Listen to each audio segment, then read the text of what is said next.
This program features live coverage of an African safari and may include animal kills and carcasses. Viewer discretion is advised.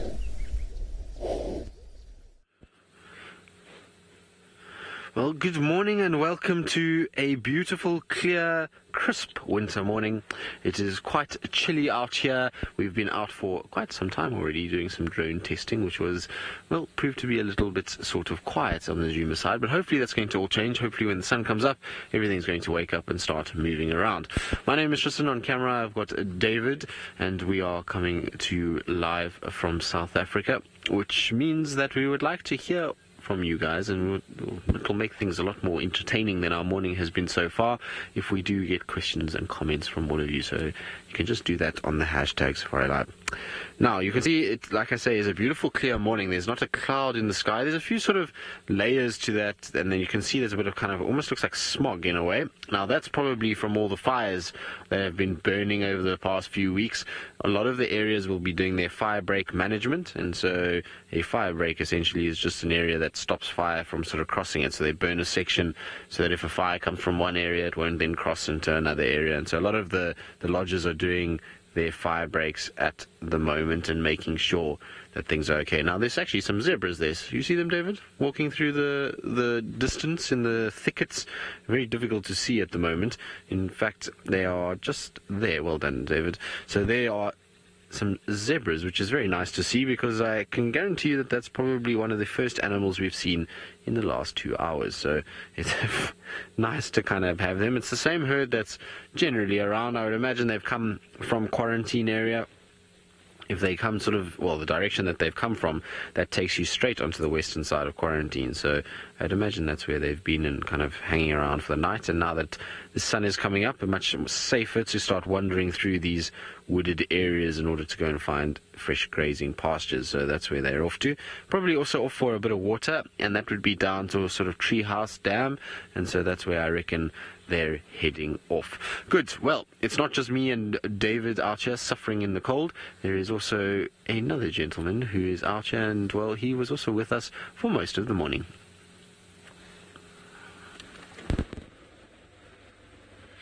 Good morning, everybody. Welcome. My name is indeed...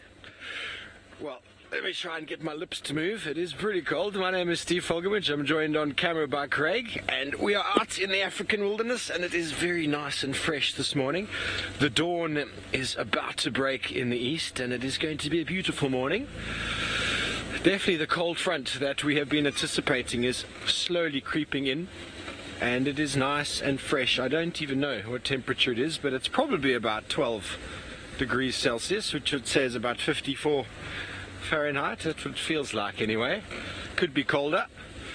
So we're going to sort of head towards the eastern side. We're going to head towards the eastern side, see if we can find any tracks of that beautiful leopardess Thandi and Tlalamba. I think Tristan might be doing something a little bit similar, more slightly west of where I'm going to be checking.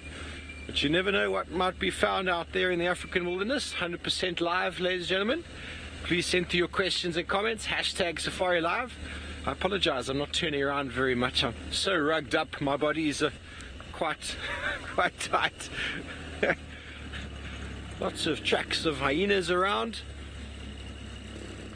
Nice to see that family of zebra is around, and I'm sure they headed towards the burnt patches for a little bit of a munch. It's a beautiful morning. Not a cloud in the sky. Beautiful, beautiful, beautiful, beautiful colors. I love the colors of winter. The morning colors, the afternoon colors are really very pretty.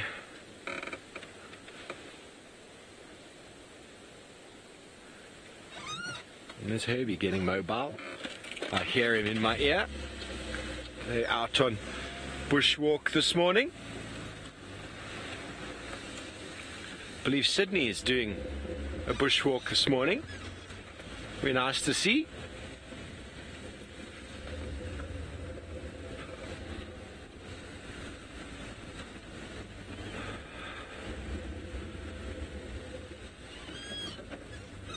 So we're going to continue on. We're down right in the heart of Djuma right now. We're going to head slowly towards the east, keeping our eyes peeled for any tracks. And in the meantime, let's go to Sydney himself on a bushwalk.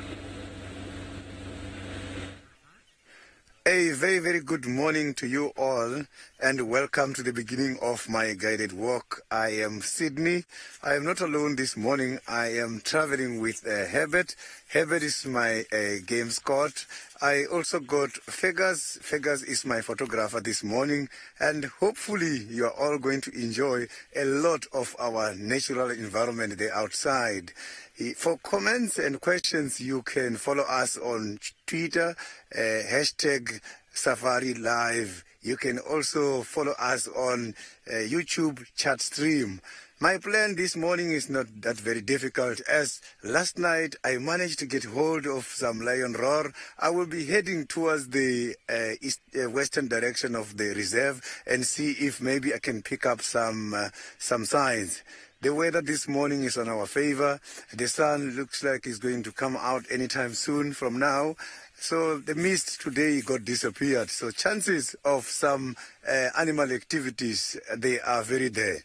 So we are going to begin with trekking from here where I am, heading towards the western side of the game reserve.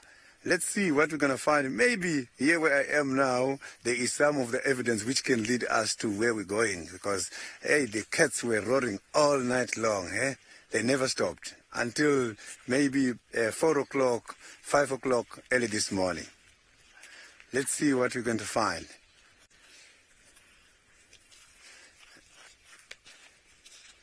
Yeah, now while I'm looking for these tracks, I am going to go to Tristan. He's got something to talk about on his side. Let's go to Tristan and see what is there.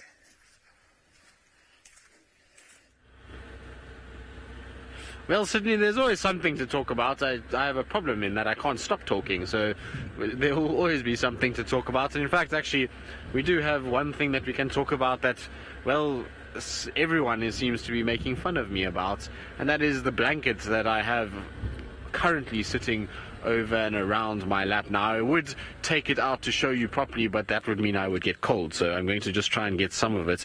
Now, it is a very pretty blanket. This is a blanket that Steph bought for me. You can see it's got flowers and very manly blankets, this.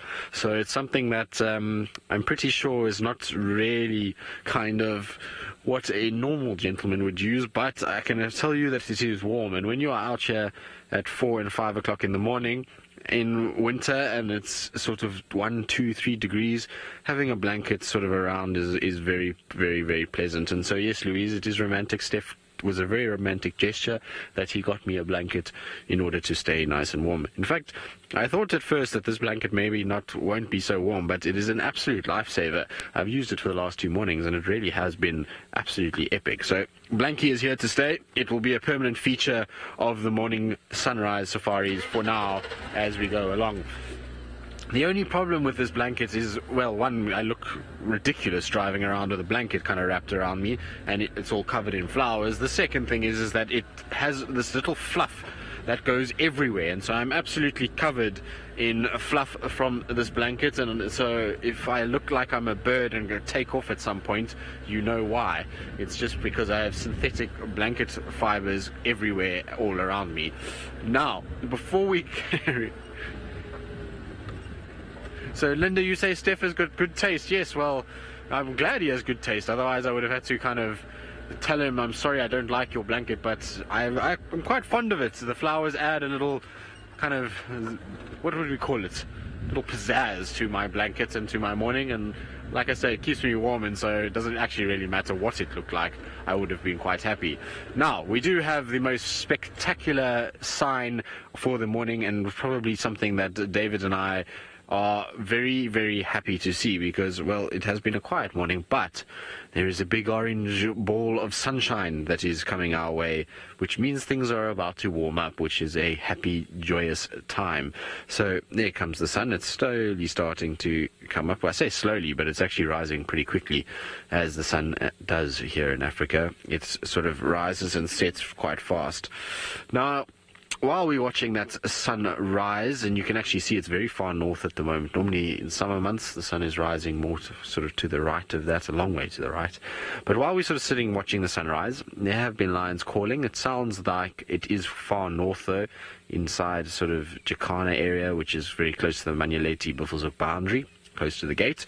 Sydney's Dam sort of north of that. So we're going to go scratch on the boundary just quickly, just to go and see if there's any sign of them kind of coming south, give Sydney a hand there, and then we're going to drive the boundary along and then try and see if we can follow up on Tandi and Kalamba from yesterday. We did sort of look for them this morning quite a bit, but when it's very dark, finding tracks is not the easiest thing at all. So you have a situation where you're kind of trying to look and trying to see, but it really is not that easy to do.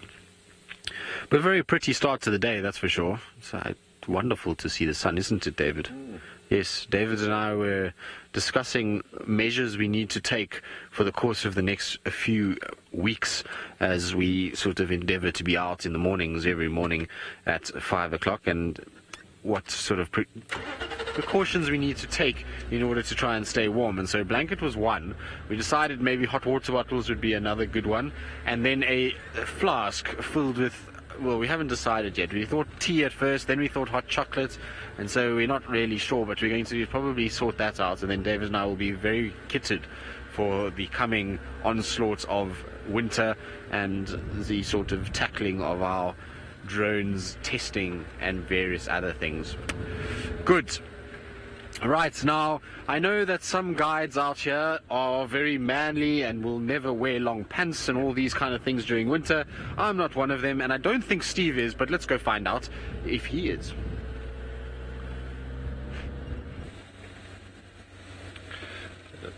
Long pants definitely have a place in the winter months. Definitely do, and I am indeed wearing my long pants. But what I found a moment ago, which I think is quite interesting, I don't want to damage it. I found, let me put it on the dashboard, and you see that there, Craigo, just a little bit of ash, a piece of grass that obviously got burnt, and now there's been no burning anywhere near here, probably 2-3 kilometers away, maybe less than that. A mile or so away is where the closest fire break was burnt, yesterday or the day before, and this piece of grass could potentially have still been in flame and could have landed somewhere and caused fire to start. So it's very important when you are doing fire, to, especially with fire breaks, is that you put them in certain times when, if this does land somewhere, that it's it's not dry enough or cold or hot enough to actually cause other burns to happen. So you have to be very aware of what you're doing and what time of year. And if the wind is blowing heavily and strongly, that ash can go up and it can fly very, very far, and you can end up having a fire very, very far away from where you intended. So that is one of the things about fire out here, and very interesting. You can definitely see the ash. Look at my finger. Far away. I think it's very cool. Quite like the smell of bush smoke though. It's one of those things out here that get us all very excited. In my time down in the Drakensberg just recently, they're all doing fire breaks down there because the Drakensberg Mountains is all what we call the grassland biomes. It's all dominated by grass, and it burns pretty much every single year just because of hikers and because of agriculture and all that sort of thing. It should only burn every 3 to 4 years, but because of all the human activities, they need to put fire breaks in so that when a fire does come, you don't have a whole lot of people out there camping or in the wilderness and suddenly this fire comes along and kaboof, you have human life lost.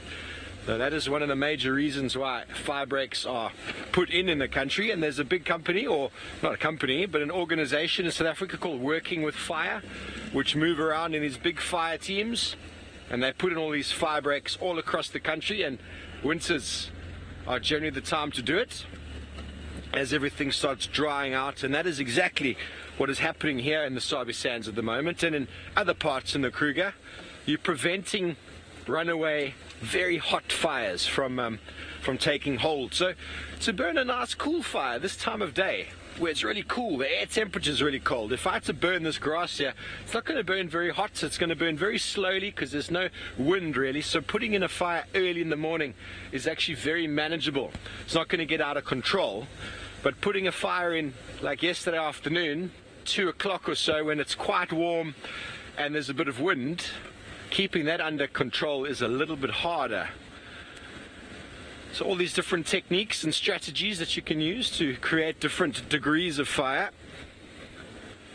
different intensities.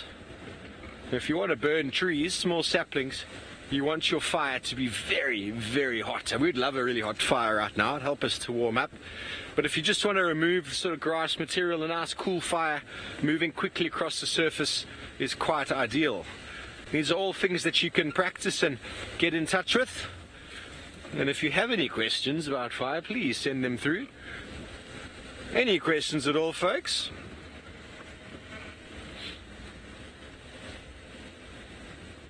Never too late, most certainly, on Monday morning. I intend to be doing another medicinal Monday morning, unless something happens and prevents me from doing so, like finding a leopard doing something crazy on Monday morning will just prevent me from doing so. But the intention is there. I already prepped my next sample from before going on leave, which I will be addressing on Monday morning, looking at the silver cluster leaf. Very interesting plant. And here we have got a male impala.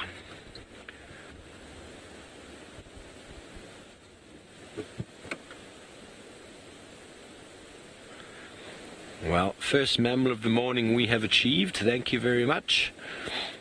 And there he is. He's got his fur quite erected, piloerection. See the change in the colour in the impalas in this time of day. They are quite cold, just like we are.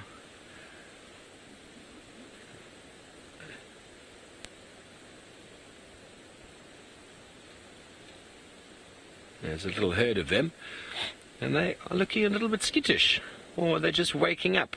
They're a little bit jumpy.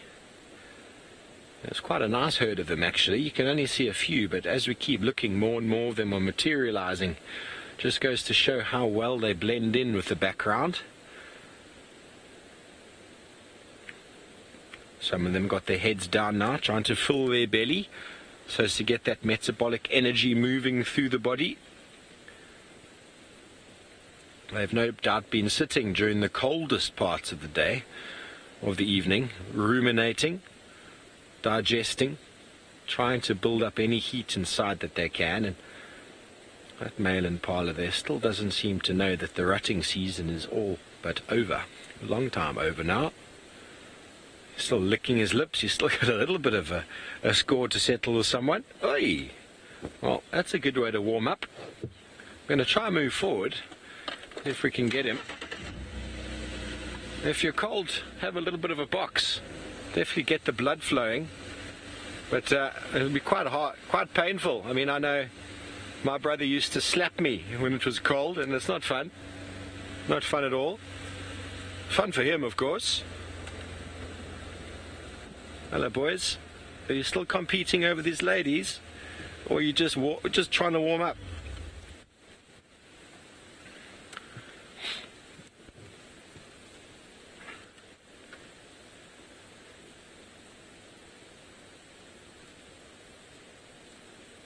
Gets the adrenaline pumping and the blood flowing.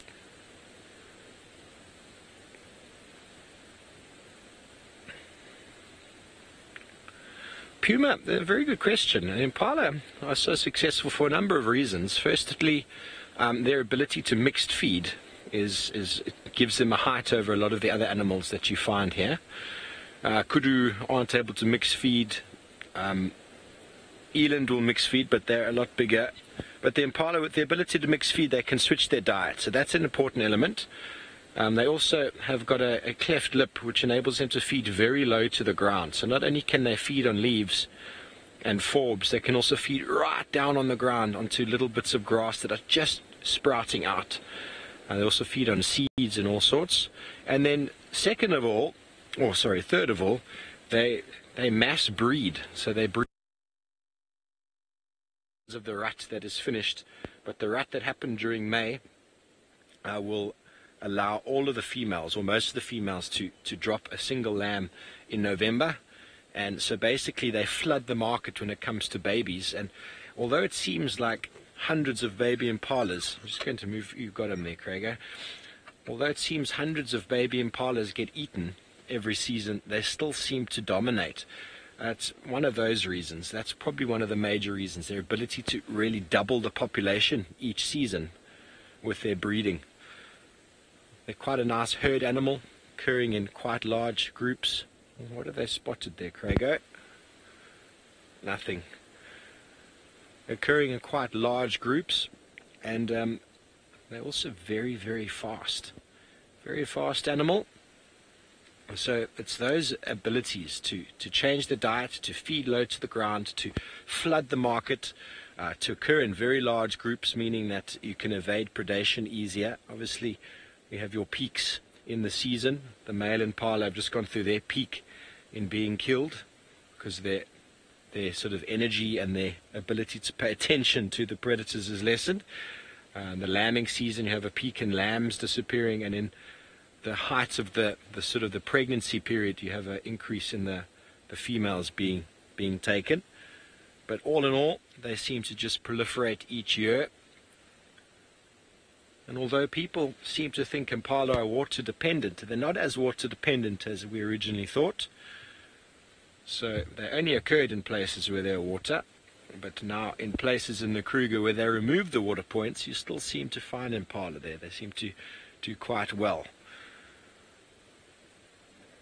So those guys are warming up quite nicely, and they are practicing for next year, it seems.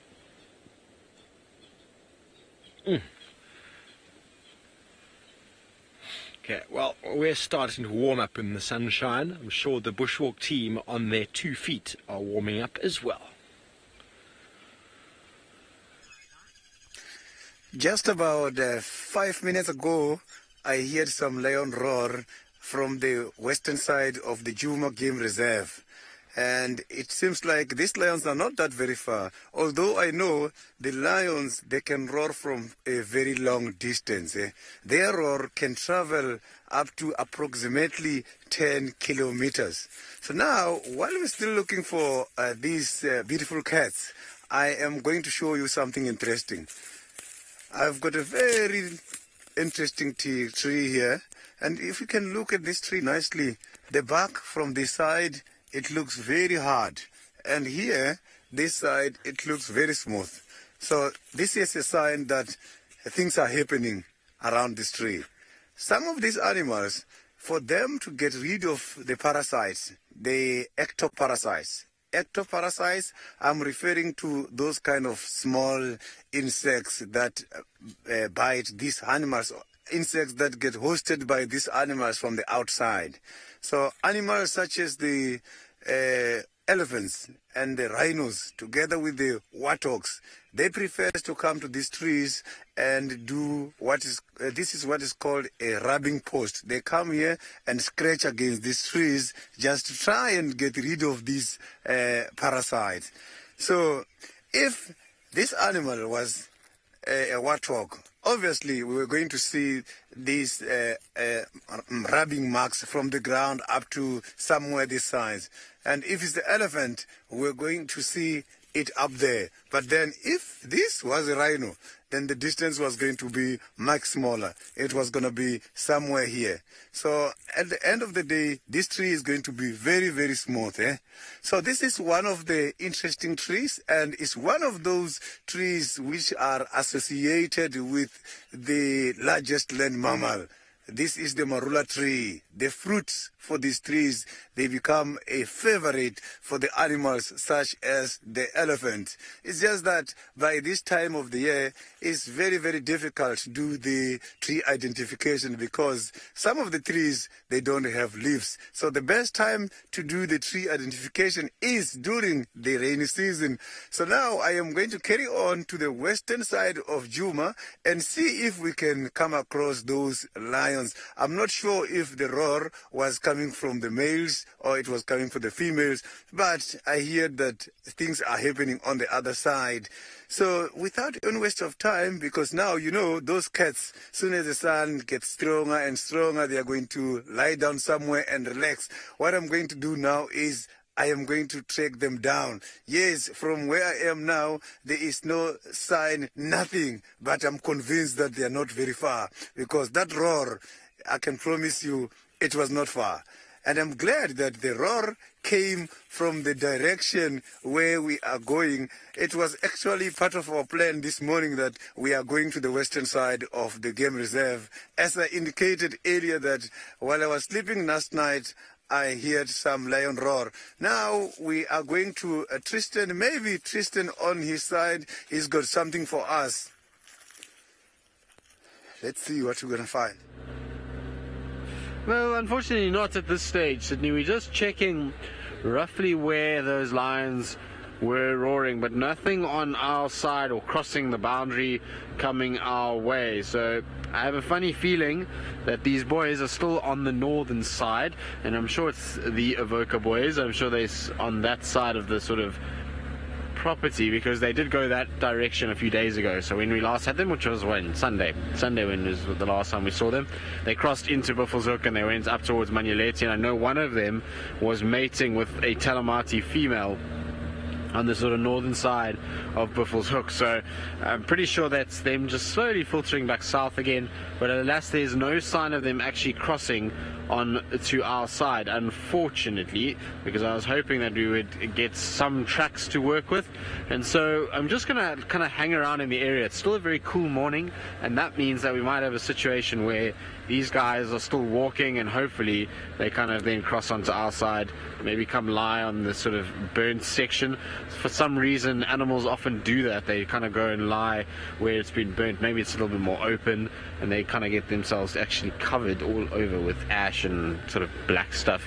And so it'll be interesting to see if these boys do the same, and they actually do come across. So hopefully we'll be able to get an update from the guys that traverse that side, because I know Aubrey's gone there and he's busy following up and trying to just have a little look and see what's happening and make sure that he can kind of check if they are coming this direction. Then he said he'll let us know, so that's good news. So we'll just kind of hang around and do a few loops in this area.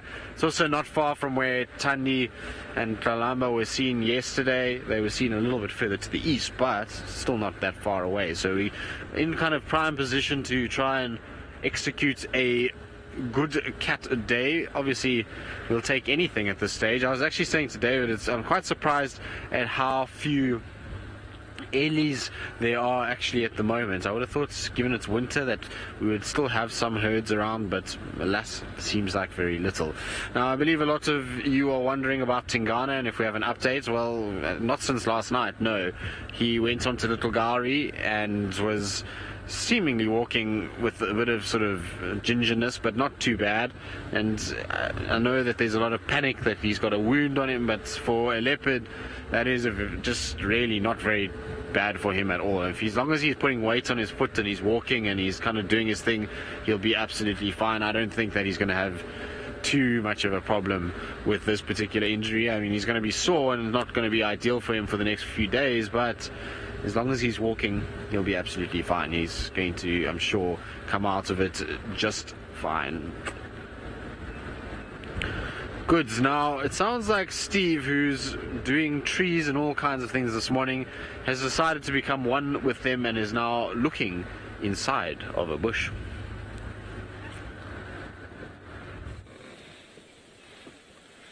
Yes, well, I was talking just before about the ability of the impala to switch their diets. And here we've got the bigger antelope, the kudu. I'm sorry, Craig, I forgot to take my foot off the brake as if it moves. That is all my fault. Again, sorry, folks. But here you have the kudu. And the reason why we're talking about the kudu now is because the kudu does not have the ability to switch diet. There might be a very small, very, very small component of grass in the diet, but kudu feed on leaves.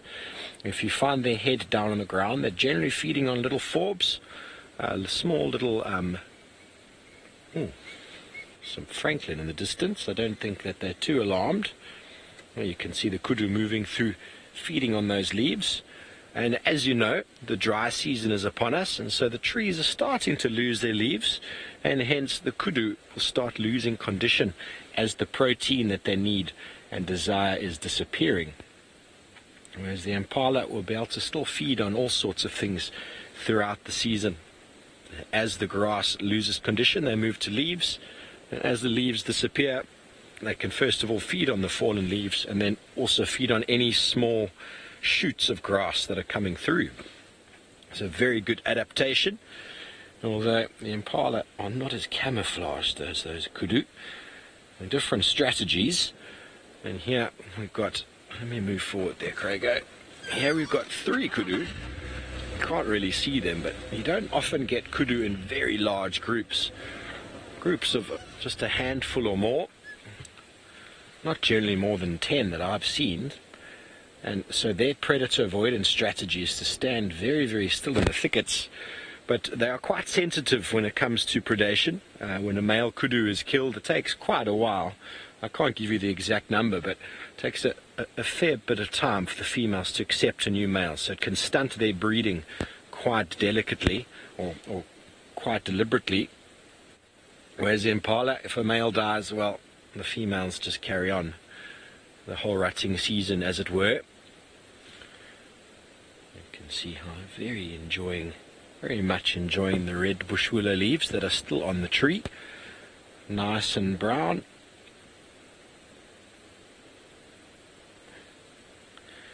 Never too late. Well, there's a whole lot of lifespans really in the antelope. Kudu, I'd say, lived to about 12, 13 years old.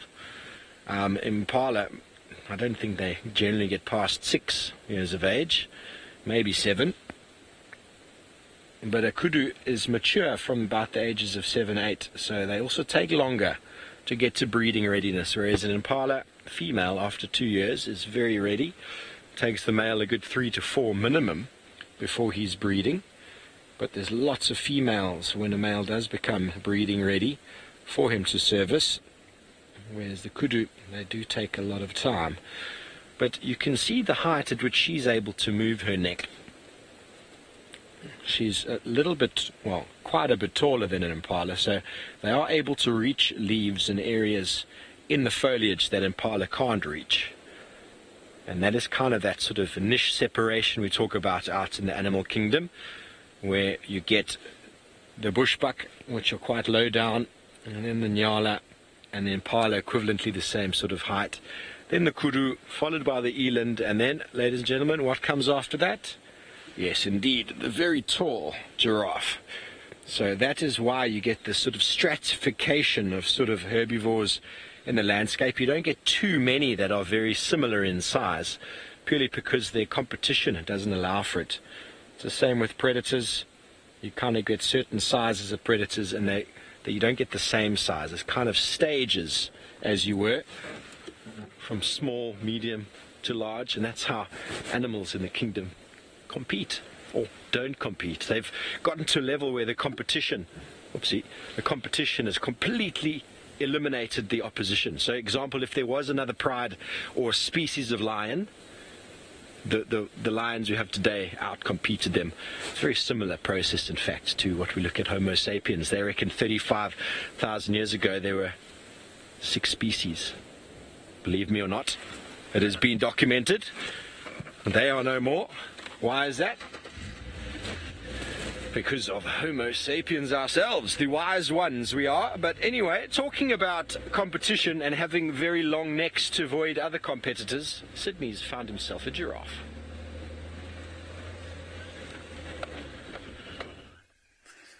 Yeah, I have got one of the very beautiful animals here, which is one of the tallest animals in the land, on the land. So these animals are the giraffes. You can see they are very much stationary behind me.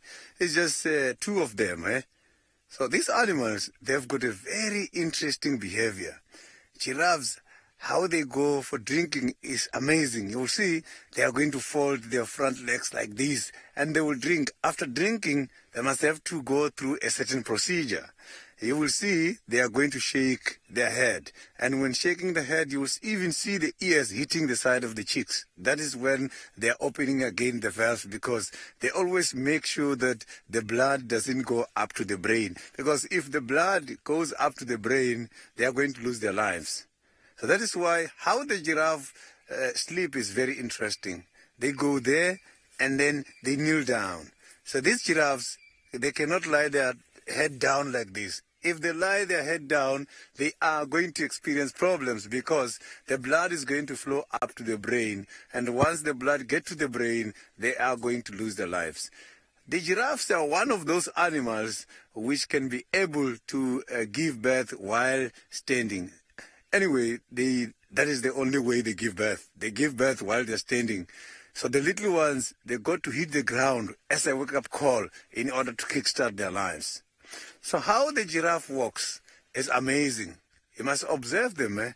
It's just that now I can see that the whole concentration on them is on me. They are not moving a lot. So giraffes, they've got two types of movements. How they walk when relaxed, they walk like legs of the same side will be walking at the same time. And when the giraffe is strengthened, now when running away from the predators, this is what they're going to do. They're going to change that movement and they're going to run like a horse.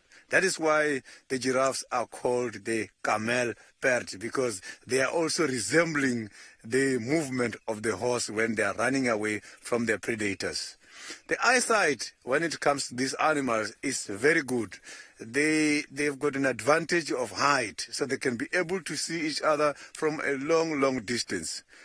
The interesting part about the giraffe, again, is that each one of them has got its own stripe pattern. The stripes are not identical, which is like our fingerprints. So they are not far away from the zebras. So same thing applies. Each one of them has got its own stripe pattern, which is very difficult to distinguish when they're standing. But they know how to distinguish between males from the same family and males from outside and females from the same family and outside when they mix. So sometimes you can find them walking in big groups. A group of giraffes together, we call it a journey of giraffe. It's also called a copse. Some other people, they call it a kaleidoscope. This is one of the very interesting animals. Sometimes you will see they go like this and put these trees in between their legs. You will see them going forward, backwards, forward, backwards. That is when they're trying to get rid of the parasites. Yes, sometimes you will see these giraffes walking around with the birds such as oxpeckers, which are responsible to clean them. But if the oxpeckers are not there, they have developed themselves an adaptation whereby you will see them scratching, make use of these small bushes in order to get rid of the parasite. Listen to that. A very, very beautiful bird calls. So you can feel that we are on a guided walk. It's punctuated by a lot of birds activities. Those are the francolins. So we are still going to go towards the western side of the reserve and execute our plan as I promised this morning when we started. Let's see if we're going to find any of the evidence with regards to the cats this morning. Yeah, it's still very quiet here. So I've got a question from Shirley. Shirley would like to know the lifespan of a giraffe. So the giraffes, they can survive up to 27 years. And when they get old, the spots on both male and females, it changes and it gets very dark. So when they are very dark, it's very difficult to distinguish as well between the males and the females, because mostly the males, they've got dark spots, whereas the females, they've got light spots. 27 years is their lifespan, Shirley. So I'm just going to try and see if I can pick up the first tracks of these cats and make it more interesting by following them until we find something. So now we are going to Tristan, who is also doing a little bit of trekking on his side, and see what he's got for us this morning. Well, not really. I mean, I'm trying to find tracks, but I haven't been tracking at all. So I haven't been successful in finding any tracks for either the lions or Tandi and Kalamba. So the lions, I'm pretty sure, far north. I just spoke to the guys that are traversing Buffelshoek, and they say that they can hear them around Hardekul Camp, which is fairly far north of our boundary. It's not close at all, so I don't think we're going to be seeing those lions today. Tomorrow, maybe. Today, don't think so. So they're pretty far north. And then, well, Tanya and Tlalamba, I mean, I'm driving in the place where apparently she was seen yesterday and where they kind of crossed, but I don't find any tracks.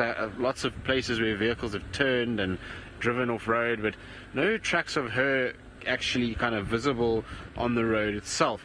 So I'm wondering if maybe she's just kind of either got a kill inside here and she hasn't come out, and that's where she was taking Tlalamba to, or she's got a situation where, you know, we kind of missed the tracks and I might have driven over them. No, don't fly away. Is it going to land for us to actually see it? Hold on, let me try. David, can you get that little chin spot batis that is landed in the sunshine on that quarry over there? Up a little bit. There we go, straight in from there. Just flew. Now it's just flown away, unfortunately. It was a chin spot batis that I was hoping we would see, because they generally don't sit out in the open too much. They're normally kind of quite hidden and quite flighty, and so I was hoping that we were going to get it just for a second or so, but alas, not today. So we shall carry on. And the good thing is, though, it seems like the sun is coming out, and it almost seems as though there's a bit of life being injected into things. There's a few birds that are chirping now. It's like it's warming up a little bit, and so it almost feels as though things might happen. So hopefully Thandi or Tlalamba will start to move around, and that'll cause some impalas to shout and make some noise, and we will be able to find them like that. I did also check the western boundary this morning. No sign of any of the cats coming in there. I got an update yesterday that Shadulu was seen at Simamili Dam and going south, which is pretty much between Simamili and Arathusa, so quite far to the west. Inkahumas are very far west, there at Simamili camp, and Hukamuri was mobile west on a road called Rulani, which is basically in line with Sandy Patch, but very far west as well, going towards Simamili camp as well. So they're all very far on that side. Whether or not they're going to be here, I doubt it's overnight. Maybe tomorrow we'll have them kind of coming back in this direction, but for now they're quite far from where we are, and that they sort of kind of doing their thing that side. So it'll be interesting to see how long it takes them to come back, and if Hukamuri maybe is getting the message from Tingana, with all the calling Tingana's doing, that he's not welcome here, and so he's staying more on that side. It surprises me, though, because he's flirting with Anderson's territory. If he's on Rulani, that's an area that we've seen Anderson a few times and kind of milling about, and so I'm surprised that Hukamuri's being allowed in there. It seems Anderson's fairly kind of tolerant. At the end of the day, he lets Tamba, Hosana roam around all over the place. Now let's have a look here quickly. This is going to be quite nice because it's beautiful light on two of the most beautiful birds of prey that we get here, which is a Bateleur eagle. So they're sitting in probably the best place, because they're sitting on top of this tree where they're getting some sunshine. They're facing east, so they're going to be getting beautiful sun to warm themselves up. I would imagine they'd be pretty chilly, although they've got a nice insulating layer in the form of feathers. And I know yesterday James was chatting about insulation, and that feathers for him are far more insulating than fur, and so you probably find that they actually deal with it quite well. But it'll be nice to see the sun, I would imagine, for these two, just to be able to try and kind of get a little bit of extra warmth in there, much like we've been doing with the blankets and all kinds of other things. Now, it is a male and a female, and it is our Bateleur pair that we see here regularly. We're a little bit further to the sort of west than where we normally see them, but it's not kind of that far beyond their sort of normal kind of area. And I'm pretty sure that they just having a look around, trying to kind of see possible nesting sites. It's not the time that they nest yet, but they will start kind of scoping out and seeing. Generally, though, we see with these guys, they find their own nest. I mean, they use their same nest every year, which from here is probably about, I would say, half a mile away. That's where they would roughly be if we were to kind of go towards the nest that they have been using. Now, I was saying that it is a male and a female, so how you tell the difference is basically on the wing itself. So if you have a look on the wings of these two birds, the one on the right, its wing is very dark and black, and there's no sort of sign of any white there, whereas the one on the left, it's got this kind of little whitish grey sort of line that comes down on the wing. And so the male bird is the one on the right, he's got the black dark wing, and the female bird is the one on the left with the more kind of lighter coloured wing coming down from the brown patch. So that's how you can tell the difference between the two of them, even if they're sitting like that. But are they not the most beautiful of eagles? I love when they kind of stretch their neck out and they get these puffy heads. Absolutely beautiful. Now, I believe a lot of you are agreeing with me that they are beautiful birds, particularly in the sunlight like this. If you get really nice sun on them, it just sort of enhances all of those features that they've got, from that red and yellow sort of facial skin all the way down to the jet black feathers that they've got, and then those red feet. So a very, very interesting looking bird, but very, very pretty at the same time. It's nice to see them, you know. They're a bird that you don't kind of see very much outside of protected areas, because they are birds that spend a lot of time feeding off carcasses and sort of scavenging off carcasses. They're often susceptible to being poisoned, and so you'll find a situation where they kind of unfortunately go to laced carcasses that farmers have put out for things like caracal or leopard or something that's been eating their sheep or their goats or their cows, and these guys feed off it and unfortunately die. So outside of protected areas, there's very, very few bateliers that actually fly around in South Africa. Although through Africa you do find them, you find them all the way up into the Mara, so they are quite widespread. So, Anna Marie, in my experience, bateliers normally lay their eggs in sort of early September, October, November, but let me double check it for you. I do have my app here that will tell me exactly when they do this. So let's have a look quickly. So November, December, January, February, March, April is the peak, with September, October being the beginning season. So, but November, December, January, February, March, April being the peak seasons that they will be breeding and laying eggs. So, you know, that's kind of their period. It's like that with most of the birds of prey, or you know, these birds, in fact birds in general, most of them will lay over the summer months here, and that's just because of an abundance of food. With these guys, it's interesting because they don't really need to lay in those summer months because of the sort of fact that they can find food in carcasses, and it's much like predators, like a lion or a leopard doesn't need to have cubs in a summer season because they can find food at any time of the year. But you probably find it also helps with incubation and all of those kind of things if it's a little warmer and not as cold as it is now. Be a lot more effort to raise chicks now in these kind of cold conditions. So interesting to kind of see how it all works, and that, you know, all birds kind of follow that similar sort of pattern of being summer breeders rather than, you know, the winter breeders of the mammals or any of the other things. Very nice though, pretty to see. We shall leave our pair in sort of peace, that they can watch the sunrise and enjoy their Friday morning relaxation. And so while we do that and carry on and see what we can find, let's send you back across to Steve and see where he's bumbling about.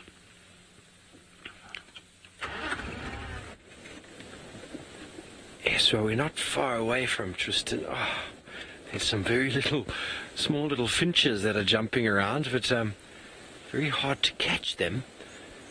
Oh, in the road, Craigo. There we go. Yes, got him. What is it? Yay, it's my favorite bird. That is indeed the green-winged pietilia. Look how fast he is. He's definitely got a whole lot of energy in him, trying to warm himself up, feeding on seeds. Oh, and he's gone. That was super cool. We never get to catch them on camera because they're constantly moving. When you're a small animal like that, you've got huge amounts of energy. Sorry, he's here again, Craig, just in this small bush. Yeah, I'll punch in there. Ah, he's gone. Ah, see, I'm sorry. It's very hard. It's very hard to get them. Thankfully, the last guys just flew into shot, which was great. So, seed eaters, lots of energy. But the downfall with being a seed eater is you need to drink quite regularly. So you'll often find these guys in sort of the heat of the day finding in big groups around watering holes. Quite often a small watering hole with a thorny bush on the side allows them to fly in and out to protect them against small raptors. Shamsung, you want to know about the hardy-dar. The hardy-dars are around. They don't seem to go too far away, but bearing in mind they are probers, so they're digging in the ground for all sorts of worms and things. So you find them near watering points. I saw so many now on my leave. They're all over the place, but they're probably all in the grassy areas at the moment. But I'm not sure. I don't know of them migrating at all. I saw some yesterday. So they are around. They're just having to be a little bit more selective of the areas that they're searching for food in. And there's not as much water as there was before. So they're having to find areas that are a little bit more inundated and lower lying. And it's possible that's why we're not seeing as many. But they are still around. We do hear them.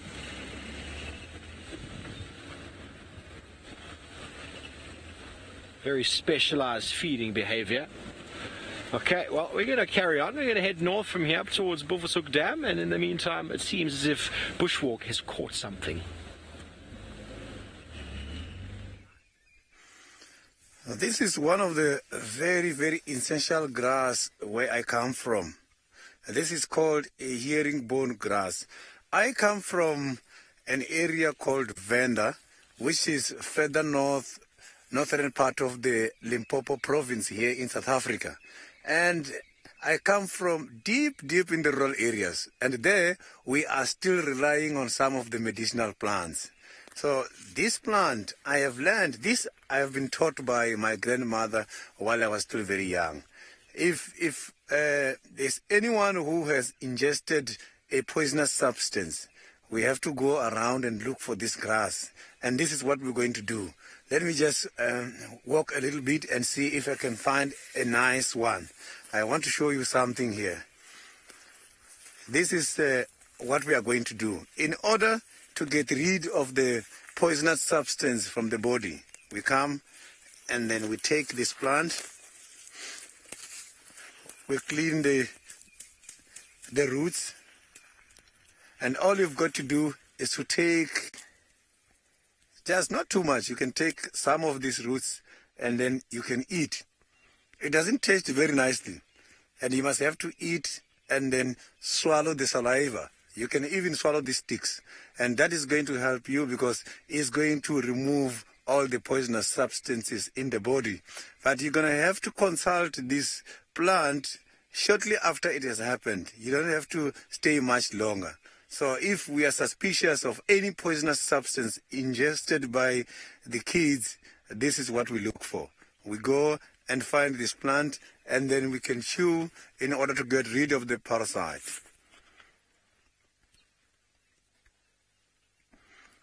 In order to get rid of the poisonous stuff.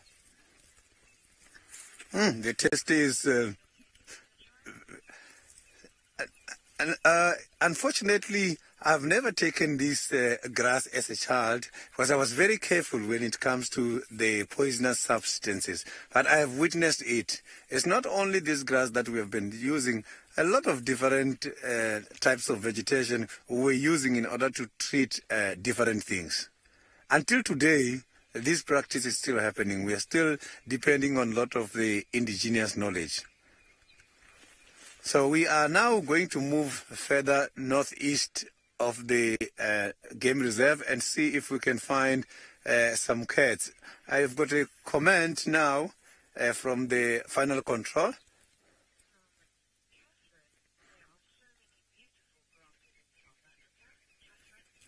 Yeah, thank you very much, Catherine. Yes, that is true. Indeed, in South Africa, we have got quite a lot of beautiful grasses. Let's see what we are going to find next. Oh, I've forgotten my stick. The stick is helping me too much because when coming across the tracks, we can now go to Tristan while I'm looking for cats towards the northwestern side of the reserve. Well, good luck, Sydney. Hopefully you will find what you're looking for. And you may be wondering why I'm just sitting here dead still. And the reason for that is because the very gentleman is pulling up next to me right now. Steve wanted to see me. Yes, Steve, what can I do for you? The volume. Can we just swap these out, eh? What do you mean? Full volume loud, and I can't go down, and it's just, I can't hear. Yours will go down. Okay, no worries. So Steve wants to take my game drive radio so that I suffer with full volume on my radio, and he'll have a nice sort of quiet morning. I see how this works, Steve. No worries. I will suffer the morning's sort of game drive chat for your benefit. Is on the level you want it. Well, we'll see now. Let's see how it goes. It should be fine. This is on full volume. All I can hear is... Okay, no worries. So there we go. We've now traded radios with Steve, apparently. There we go. And that means that now Steve will be a comfortable, happy chappy on his game drive and should then feel much better about life. No worries. We'll see you later, buddy. So we're going to carry on now and leave Steve to plug in his radio mic, because we have done ours already. And we're basically going to sort of move down the Mulwati. I'm trying to just see if I can find some sign of where Thandi and this cub went from last night. Herbie's convinced that she has a kill somewhere, and so am I. Here's leopard tracks right here. So we have tracks here, but this is not tracks that were here yesterday, because we walked here yesterday and these tracks were definitely not visible. Yes, in fact they're on top of our sort of footprints. So our footprints come down this road like this, and there should be a leopard track.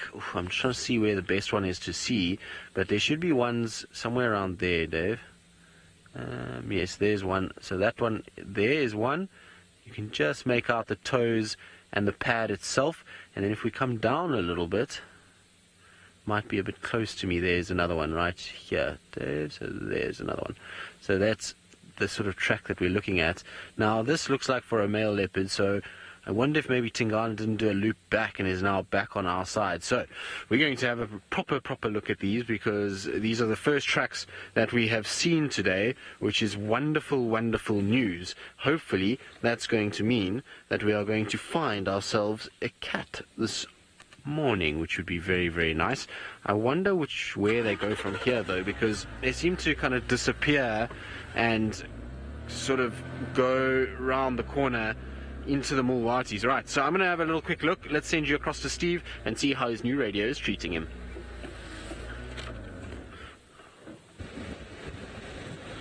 Thank you very much, Tristan. I haven't really listened to it yet, but it seems to be much better. The problem is one of the buttons on the other one, it only goes up. So the volume goes all the way to the top, and then once it's at the top, you can't come down.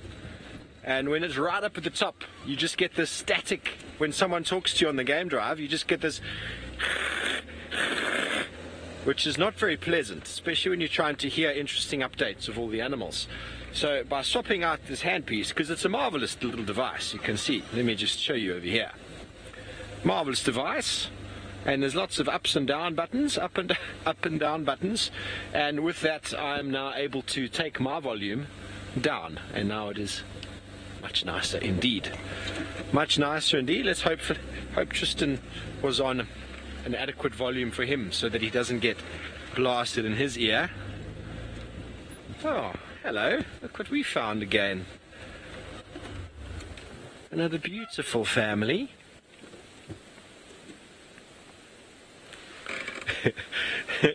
Sandy the masked man on my car is indeed Craig. He was very cold this morning, keeping himself nice and covered up.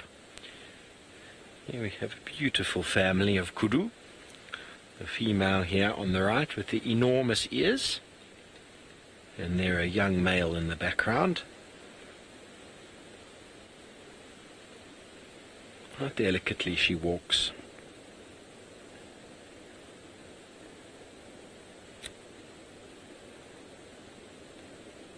The young male at the back there seems to be feeding on the branch.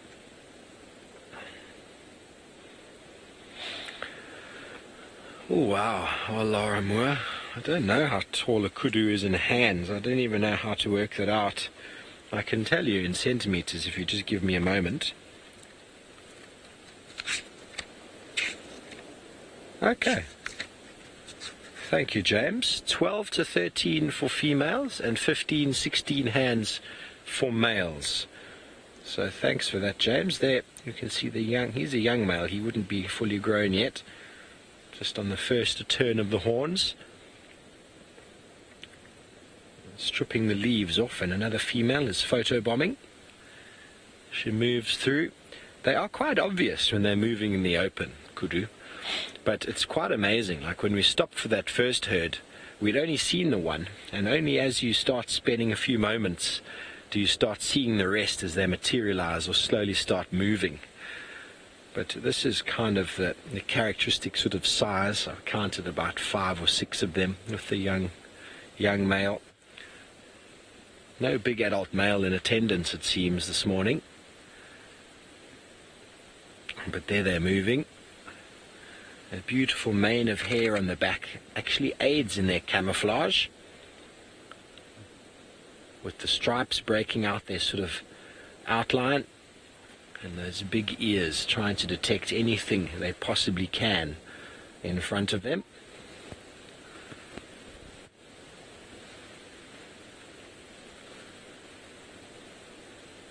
Now, for example, we could go right there to the road and we'd be able to see a very good kudu track. That is the best way to learn how to track. Watch animals cross the road, and that was an adult female, and now we're about to get a sub-adult female crossing the road. And if we can see her feet touching the road, watch how her back foot steps exactly on her front foot there. Oh, not there, not when they're stopped, but when they're walking. And that's what we call direct register. That's a characteristic sort of movement for kudu, bushbuck, eland, nyala. And often size is the characteristic difference. And that is a sub-adult, and here is an even smaller sub-adult, a youngster that is about to move across. So you can confuse a young kudu with a nyala. You can even confuse a big nyala bull with a kudu. But it's all about the size of the individuals following, because they are group animals. You find them generally in groups. And here we get now the young male. He's a lot bigger than those females were. Those very smallish horns.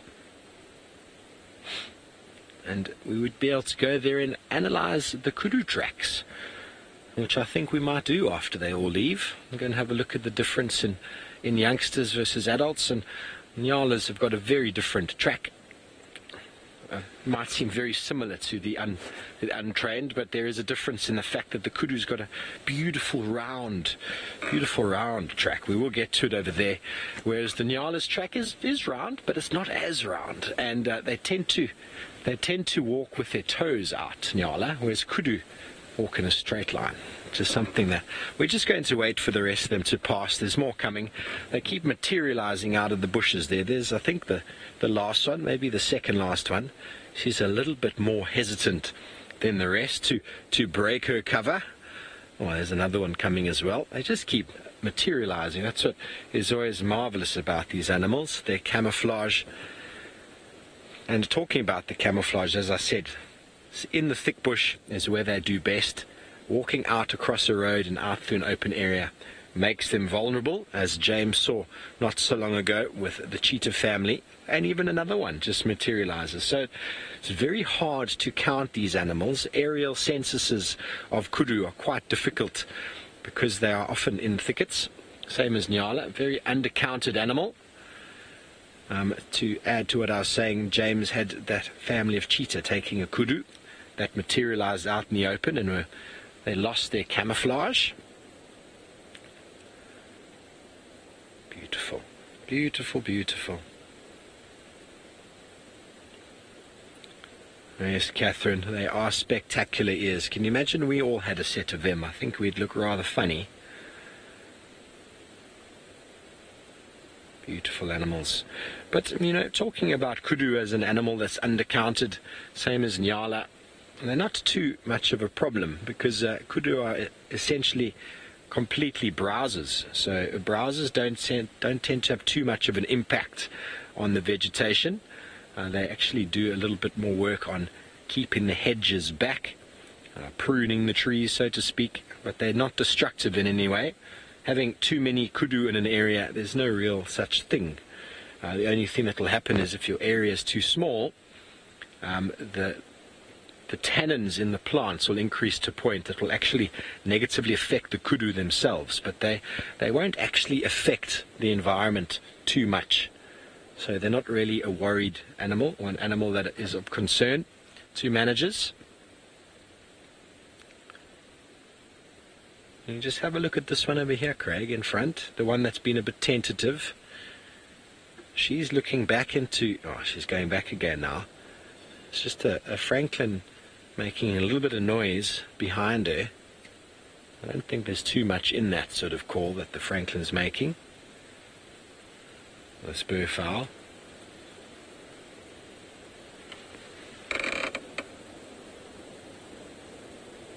Shelley, I mean, how many normally in a herd? You know, the average you sort of find is about 6 or 7, I would say, from what I've seen. You don't normally get much bigger than that. I've not really seen a herd bigger than 10.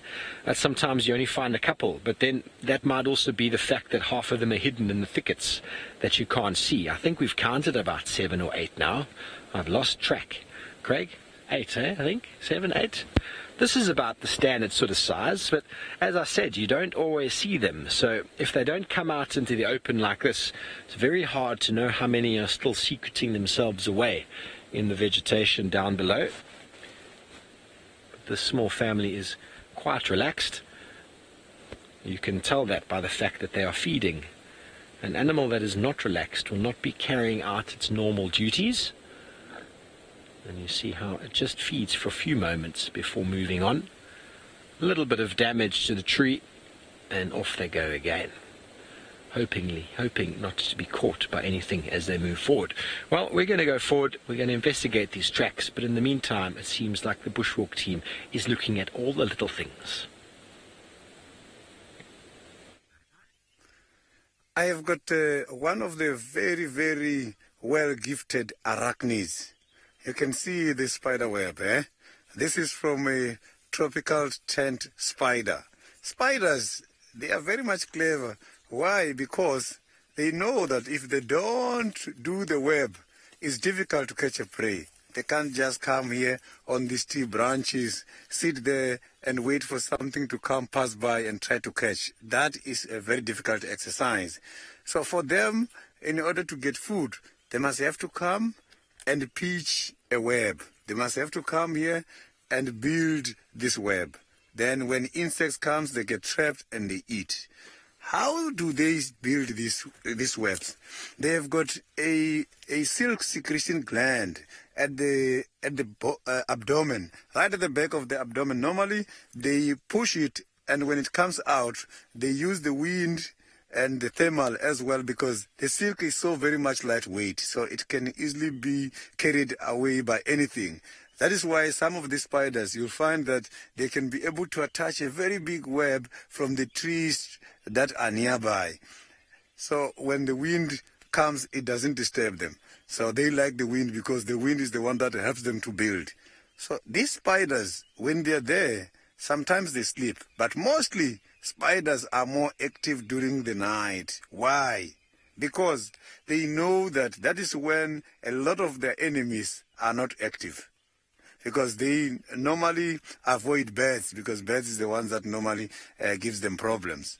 So how they sleep is different from how we sleep. The spiders don't have eyelids, so they always sleep with the eyes open. But they've got an interesting adaptation. They are going to lower their metabolism. And reason for them to lower this metabolism is that they want to conserve energy. So the spiders, they work like the computers. You know, if you're not using a computer for a while, you will see it's just going to shut down. And when it's down, all the applications are going to be quiet, and it's there where you find that now the energy is saved.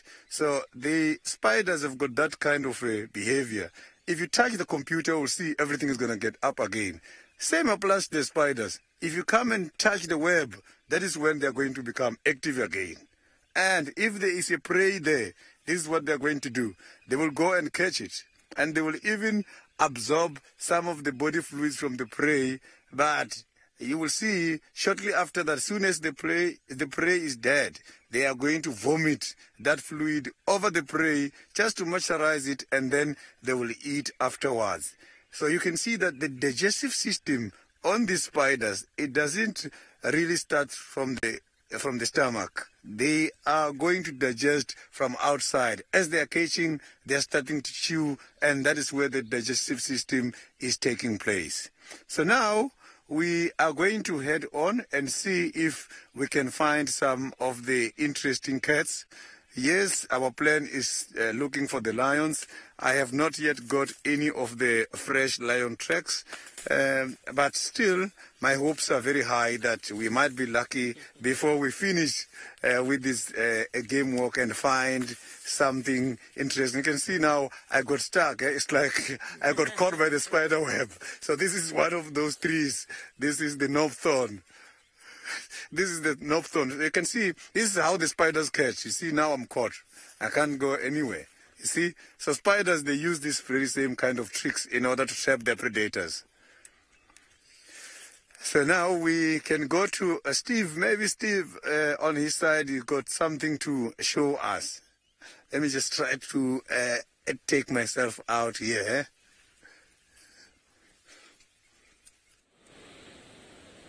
Well, you're not in the bush. You've never been in the bush properly if you haven't been caught on a knobthorn. That is exactly what happens to all of us out here.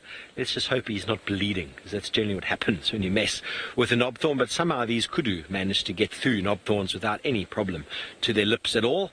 And talking about the kudu, we've allowed them to slowly disappear into the thickets as they do.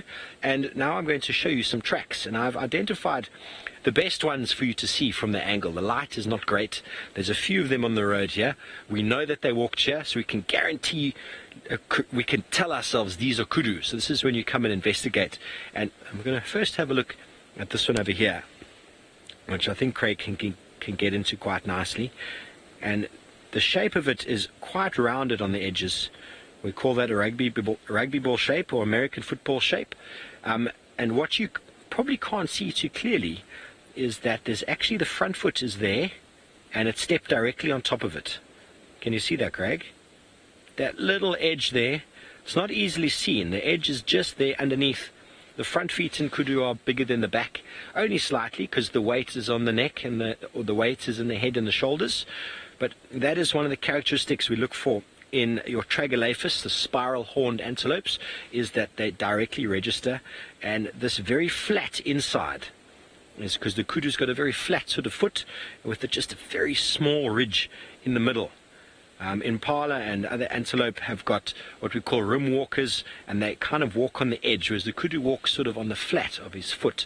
Waterbuck and wildebeest and impala have a little bit more space underneath here. But what's interesting, and because we watched them and we looked and I spoke and I said, watch, there's going to be a difference between the adults and the youngsters, and measuring this is only 7 centimeters, 7 centimeters. So that could very easily be a nyala because of the size, whereas an adult kudu is 9 to 10 centimeters, which is a lot bigger. But in my opinion, looking at this, because it's a youngster, it's not as characteristically long and rounded as the adult kudu would be. And I can show you that in my little picture here. And you see there is what I'm talking about. You got that, Craigo? So here is the shape. You see it's very rounded on the side and it's quite long. Whereas nyala is not as rounded, not as long, not as rounded. You could easily confuse this for a nyala track. And I can actually show you that because the nyala is on the page before. No, he's not. He's on the page after, is he? There he is. Okay, and the nyala is an average of 7 for a big one. So you could very easily think this was a nyala, but we saw it walking, so it is indeed a kudu. So that would be quite a nice, tricky question. But what you would often do is, because the nyala walk in families, you're going to get adult nyala, so this would be the biggest track in the group. And then all the babies obviously would be a lot smaller, but this is the smallest track in the group, and I know I can't show them to you very clearly. They're all in the sort of sand over here, but this is the smallest. I've got 8s, I've got 9s over there, so you could look at the family and know that it's not. Indeed, it is kudu. So that is very helpful from a tracking point of view. And when it comes to tracking assessments, the assessor will always find a tricky one, but you're allowed to look around at the landscape and see what happened. What happened indeed. Ooh, sorry. I'm limping like the Duke now, sitting on my leg, talking about leopards. Tristan is still out. I wonder if he managed to make any head or tail of his tracks.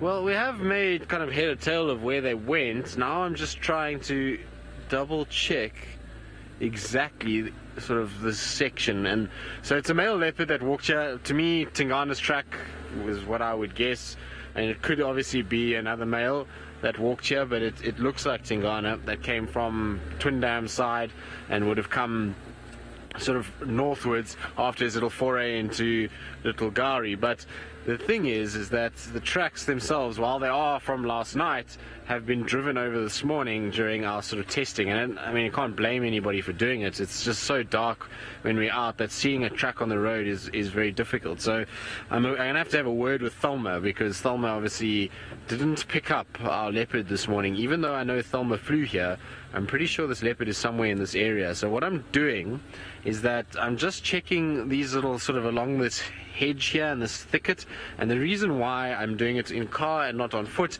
is because if it is Tingana, there's going to be zero chance of me finding him on foot. He'll see me, he'll slink, he'll move, he does this kind of sneaking trick that he kind of just gets out of the way without anybody really noticing that he was there. So I'm just trying to see if it is him, maybe he's lying down somewhere here and I can find him. Also, with an injured cat, best not to really be poking around and kind of stressing them out on foot. It's much easier in a vehicle to just kind of have a little look around and see if we can see anything.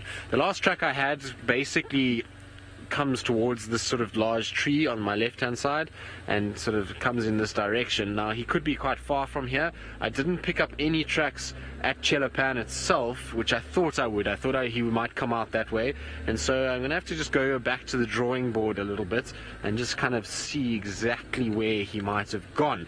I have a funny feeling he got onto the bank of the Muluwati and just went straight north along the bank, and that maybe, just maybe, he's actually gone a little further north than where I am. So what I'm going to do is I'm going to drive in the Muluwati all the way along and just try and see if I can pick up his track again further down the line and see if maybe, just maybe,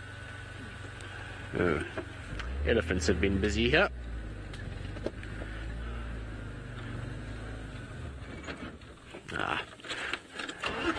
So Laura, his droopy ear shouldn't inhibit his ability to hear. He should be just fine in terms of actually hearing and being able to kind of sort of find the things that he needs via that sense. You know, the ear itself I don't think is actually damaged. It's funny enough, I was talking to Steph about it yesterday, and Steph was saying to me that, you know, when he used to have dogs, and when his dogs got ear infections, their ears used to droop like that. So maybe he's got a little ear infection, and so I suppose if it's an ear infection, then yes, his hearing would be affected. But if it's just a sort of bit of a nerve or something like that, then probably no, it won't be affected. Right, okay, so nothing where I thought there might be something. So now what I'm going to do is go a little bit further. So he came down the road like this and then kind of hugged this left hand side and then walked all the way along. So I'm hoping that we will find him here. So this is the last tracks that go off kind of in this direction and into this little gully system that runs along the Muluwati. So I think this is roughly where he kind of cut off, and so I'm going to have another little quick look just in case he turned back on himself. And while I do that, let's send you back across to Steve, who hopefully has sorted out that limp.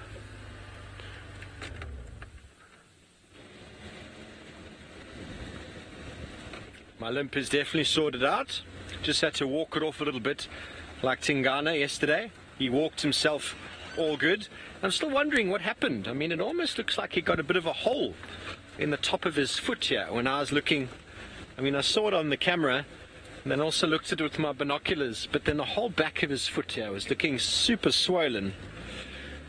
But for him to be able to have walked his way he was and the distance he was, I'm sure he'll come right soon. But then I am no vet, but I've seen lions and leopards overcome unbelievable injuries. Unbelievable. I mean, we've seen what's happened with the backside of the Nkuhuma female.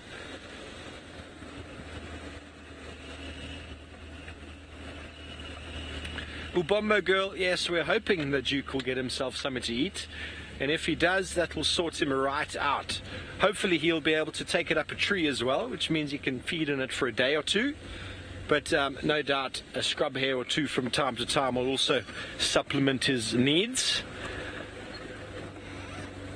Oh, lots of digging. Lots of digging there, Craigo. Let's have a little look. We're just down. This is one of the branches of the Mulawati. We're heading up towards Buffelshoek Dam. And lots of relatively fresh digging. I suppose I haven't been on this road in a little while. And it seems like all sorts of things have been moving in and around. You don't see too much evidence of an actual termite mound, but that's not to say that there isn't one. Some are inside there, but lots of animals will be digging in. Aardvarks digging for potential termites. Porcupines do some digging for roots and all sorts of tubers they might be looking for. And maybe little mongooses looking for little homes to find for themselves. Some nice soft sand, and you can see the roots of trees dangling down, potentially some porcupine activity. You can almost see the layers of sediment in the ground there. This obviously being a dry riverbed would have been deposited layer and layer and layer of sediment over many, many years, which eventually over some time would develop into a form of sandstone with a lot of pressure. But it's still quite soft, still just sort of alluvial sediment. And the word alluvial means moving. So any form of sand or soil that is moving is called alluvial. Beaches and sand dunes, rivers, all alluvial movement. And the deposits of them can vary quite widely depending on the floods. Floods happen periodically in certain areas and will wash an enormous amount of sediment downstream, which will then be deposited further down, and that is how the nutrients flow in the system, and all the smaller nutrients and clay-like particles will move further down than the larger sandy particles. Very interesting though. Nice to see a little alluvial riverbed, home to all sorts, and quite often you find elephant on a spotlight, as well do hippopotamus, the white and black rhino. They like to lie down on those very soft sandy spots because there's no thorns or any rocks to impede their slumber. Well, it seems like we're losing a little bit of signal, so let's go back over to the bushwalk team. Yeah, I've got a very nice wall here, you can see here. I just don't want to stand over there because you can see that the door of this hole is facing that side. So if something is in there, I'm going to be hurt. So now, if you can just think about this hole, who dug this hole? Who can tell me? I'm not going to explain the animal which dug this hole. I'm just looking for an answer from any of you, any of my viewers who can try. Tell me, who dug this hole? So this animal dug this hole looking for some diet, I believe. And sometimes they dig and stay in there. Sometimes they dig and they don't stay in there. So, but while I'm explaining, I'll be taking your answers. So I can see there's some fresh tracks here, but it's not for this morning. So there's a lot of movements here, but I can see that the tracks for this is not clear, but these tracks are not from the animal who dug this hole. So remember, some of these animals, they dig these holes looking for a diet and suddenly abandon these holes. And then the holes then at the end serve as a timeshare. You will see other animals going there, sharing that hole during the day, some coming out as well at night. So some of the animals that prefers to use the holes from other animals is the warthogs and hyenas. I have got a comment from the final control. I'm just going to take this comment and... Yes, I didn't get the name of my viewer who suggested that the hole might be for the warthog. Desmos, the hole is not dug by the warthog. So I'm just going to take 2 or 3 tries. Yes, the warthogs, they stay under the ground. So animals that are staying under the ground, they are called fossorial. But if you can think about the design of the warthog, just check here by the tip of their nose. That is what they're using in order to shovel the sand. So you can see that that cannot be instrumental for the warthog to dig the hole which is going deep under the ground. Something else has to dig the hole for the warthogs, and warthogs will then come and use that hole and stay in there. They will just make it proper and bigger, but they cannot dig anything going deep because of the design. So this hole has been dug by the first word on all English dictionaries. So I'm just trying to give you the clue now. So who can try? The first word on all English dictionaries.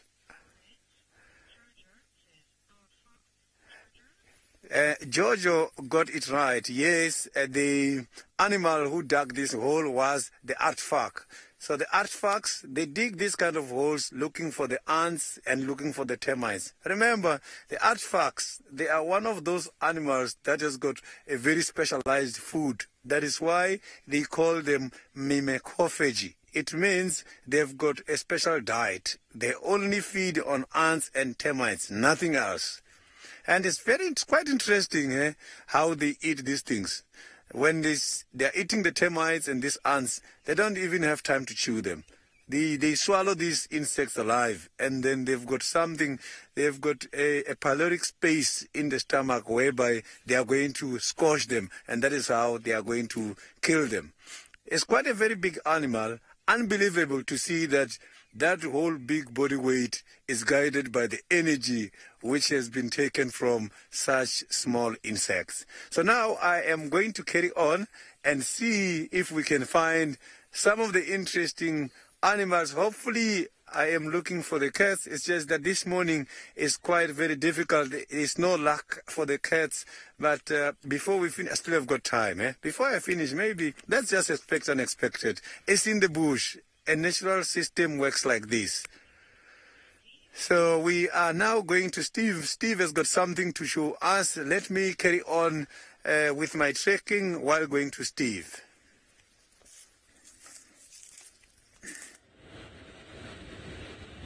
Thanks, Sydney. Aardvarks are so important for the environment here.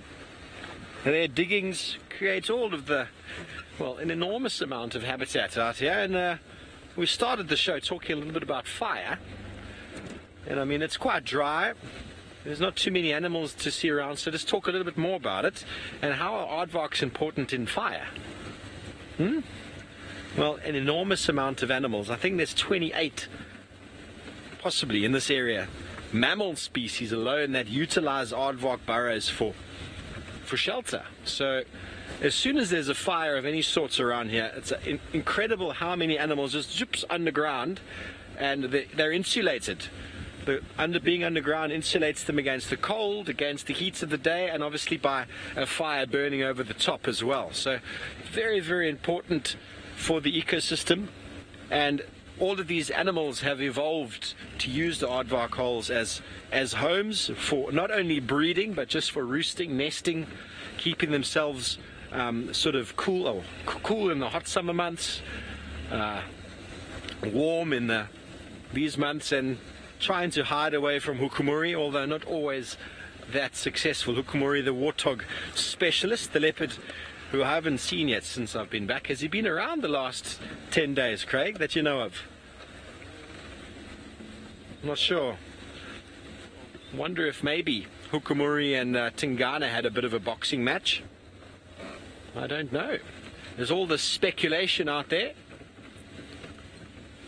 But I love how connected it all is. We can talk about fire and link it back to aardvarks, and then we can bring back in the leopard characters because they like to feed on all of these things. So everything out here has evolved to coexist, and the competition that we find is not only between the species, it's also within the species. So male leopards, Tingana sporting the injuries he's sporting because of potentially competition with another male leopard, or competition with a hyena.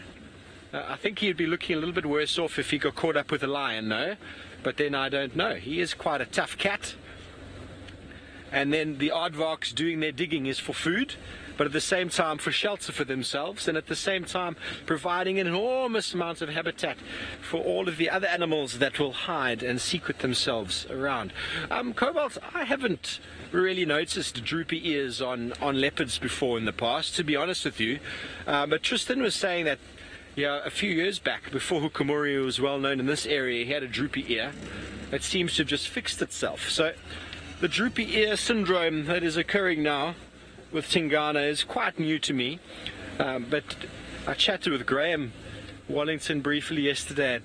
I mean, he seems to think that a big clup is a South African word to mean a smack. He got a big one on the head here, and maybe that's why his ear's drooping the way it is, kind of like a boxer's right cheek or left cheek. Kind of looks a bit funny after catching a proper punch in the face. So who knows? A lot of speculation. That's what's so interesting about being out here, is we can never know. Nature is mysterious, and nature will always have her own little secrets, and we will never know. And the animals will try and tell us as much as they can, and we just don't know how to interpret their language very well.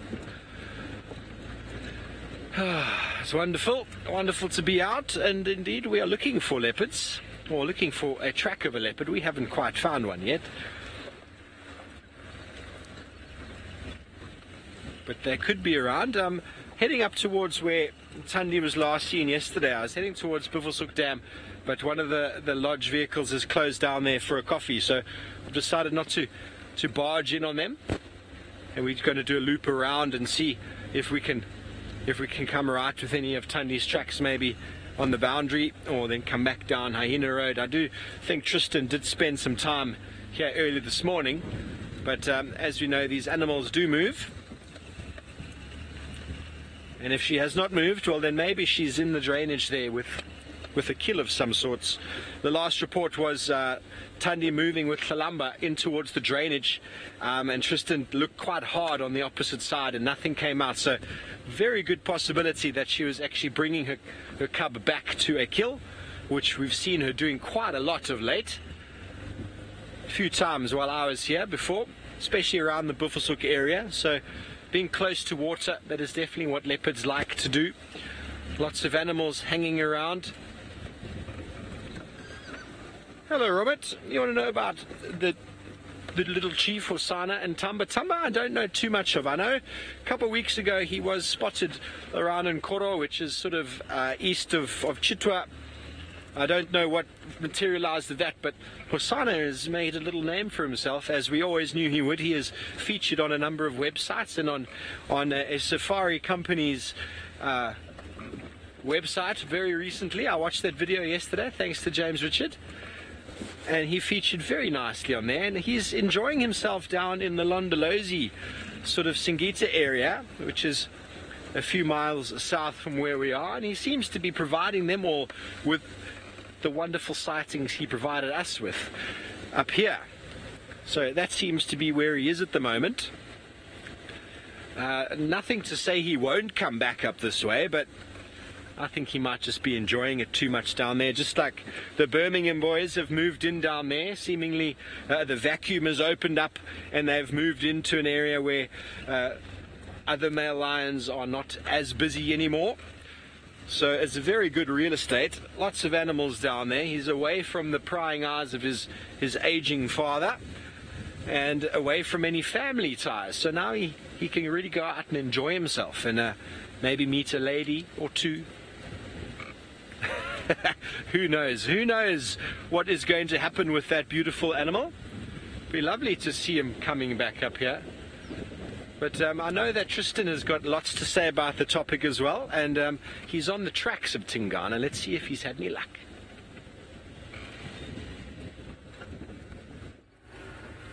Well, no luck yet, but we are still on the tracks, which is a good thing. So it's good news, because if we lost the tracks, it would have been a lot harder to kind of find where he's gone. So I'm just piecing together where he's sort of moving. And I say it's Tingana. I mean, I'm guessing. I'm not 100% sure. But basically, he has crossed the drainage now, and he's going straight on this path up in front here. And so I'm trying to track as much as I can from a vehicle perspective, just because it's going to be much easier if we do catch up with him, and we will be able to then hopefully see him rather than have a situation where he runs away from us on foot. And so I'm just trying to do the bulk of the tracking from the car, which makes life a little tough at times. It's harder to follow tracks when you are sitting behind a steering wheel than when you are kind of following on foot. Now, interestingly enough, yesterday when we were following Tundi's tracks, this is exactly where we walked. So we're walking sort of step for step the same way. Well, he's walking pretty much on top of my tracks and David's tracks from yesterday. So it's interesting to kind of see how we were in the right place, in the right mindset. We just unfortunately were, well, a few hours too early. So we'll see if we get this right. Now, did he carry on up here? Okay, I don't see his tracks anymore, so he might have gone back towards the Mulwati, but I just want to check up at the top here. Cobalt, I mean, I don't think any leopard specializes in really hunting anything other than what is available to them at the time. So, you know, for most of our leopards, they target impala here in the Sabi Sands because that's the most prolific animal that they can come across.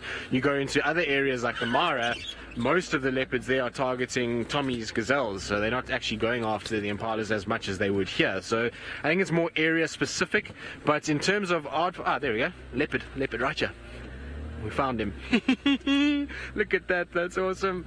Well done, man, Davey. That's excellent. Hello, Tingy. He's very sneaky. Did you see how he was trying to hide from us? But we found you, boy. So that was very cool. It just goes to show you that a bit of perseverance with tracking and we were able to find him. So good to see our boy is here and he's all okay, and he's obviously just went for a nice little walk. I know Louise says he looks very upset that I found him. He does, doesn't he? Now he's pretending to play it cool and just having a bit of a nap, but he did look as though he was like, damn it, they found me today. They were better than what I was. But anyway, we were lucky, I think, in some respects that he's lying right out in the open and not behind a little bit of a thicket.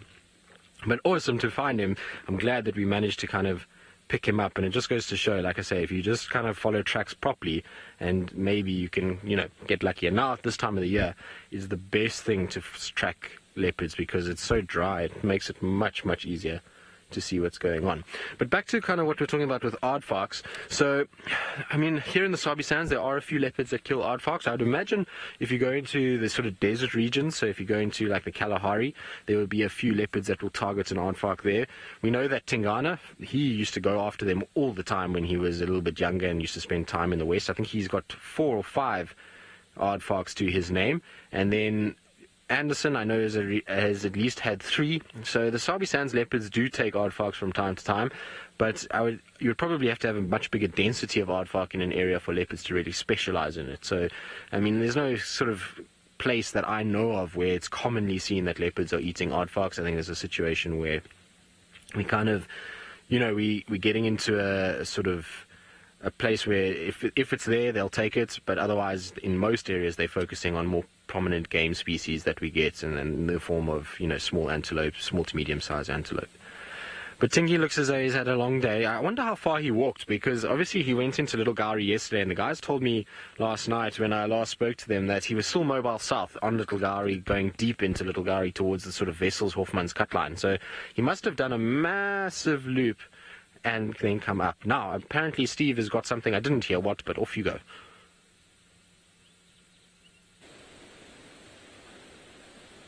Yes, well, we seem to have found, I think, what might be scuba Steve out of the water, but he's as shy out the water as he is in the water. Let's see if I can get him again. I think he's moved off, though. Where are you off to? There he is. He's just in the thickets there. He's trying to be a kudu, folks. He's trying to be a kudu. Problem is he doesn't quite have the same camouflage. You can basically just see the roundness of him. He knows how to behave like a kudu by standing very still. You can't see me, everybody. I didn't get a proper look at him, actually, if it was Scuba Steve, or if it was potentially the female that has been visiting Buffelshoek Dam, which I haven't quite seen yet. We're just kind of on the outskirts now. But that is what a hippo does. Actually, not normal for a hippo just to stand still. At night they do, but generally if they get spotted out the water in the day, they move quite quickly back towards water. And this one moved about 2 meters behind the bush and has now put its head back down. Maybe looking for a comfortable spot to have a nap, or maybe hoping we'll pass by without spotting him. Not the best sighting. He's hiding there, but we'll leave this poor hippo to its morning wanderings without forcing it to run it away. Good news, you want to know how far away? Not far. I mean, we're kind of just to the east of Buffelshoek watering hole now. I'd say 200 meters at the most, maybe 150 to 200 meters. 200 yards or so, not far at all. But it seemed as if he was walking away from the watering hole, so, which is quite bizarre, because it is that time of day when they should be heading back. But then, hippos don't read the same books we do. They don't write the same books either. Okay, well, we're going to be heading up onto the Buffelshoek fire break now, and it seems as if Sydney is standing on something quite similar. I find it always very interesting when seeing how nature works.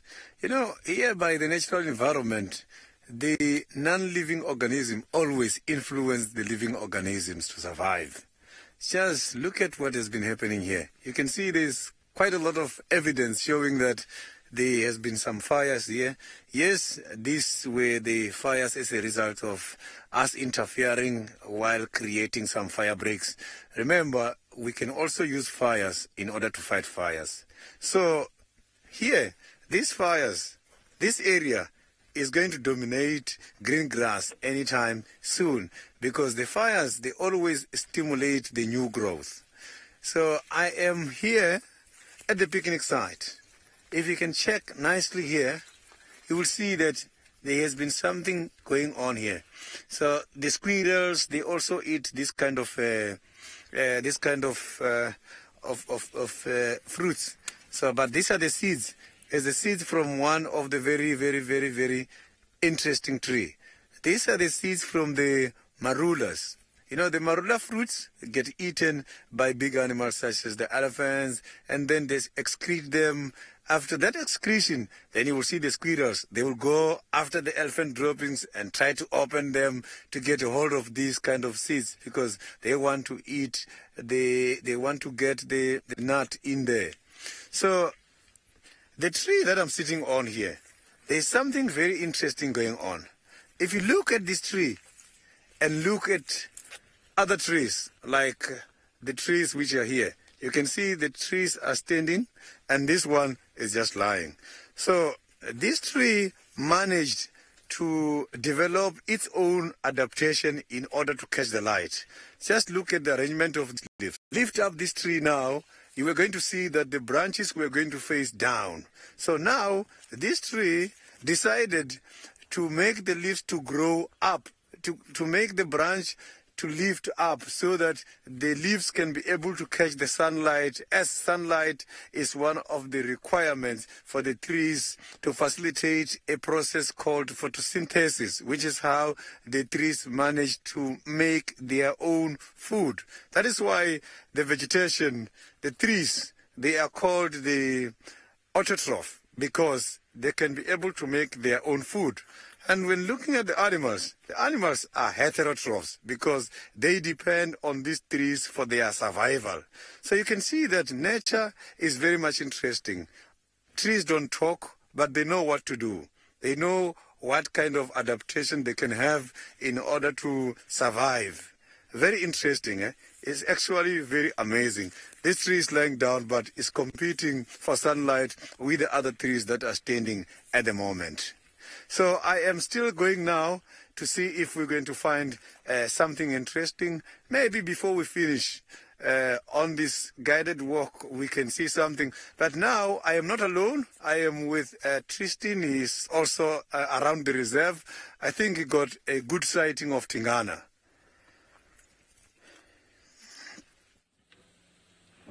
We do have a great view of the very sleepy Tingana. I think he's had a long walk last night, and given he's got a few little cuts and scrapes and bruises, I think he's enjoying himself and having a really nice little nap, and probably thoroughly enjoying the warm sunshine. I know I am. We're sitting kind of a little bit further away from him, but we've got this beautiful sun just kind of hitting us in the face, and it's warm and feels really good to kind of be sitting here. So I'm sure he's quite happy where he is and enjoying a nap, and I don't think there's going to be too much movement from our Duke during the course of today. I think he's going to spend a bit of time here, although we thought that yesterday, and he ended up walking quite far yesterday between the drives. He ended up going from sort of Mamba and Drakensberg area all the way across, and was eventually found on Weaver's Nest. So, you know, he's does move during the day if something kind of comes up, and I actually think he moved because he responded to the alarm calls probably from Tundi moving through that area during the course of the morning, and that's maybe why he ambled along and came and ended up sort of where he did yesterday afternoon.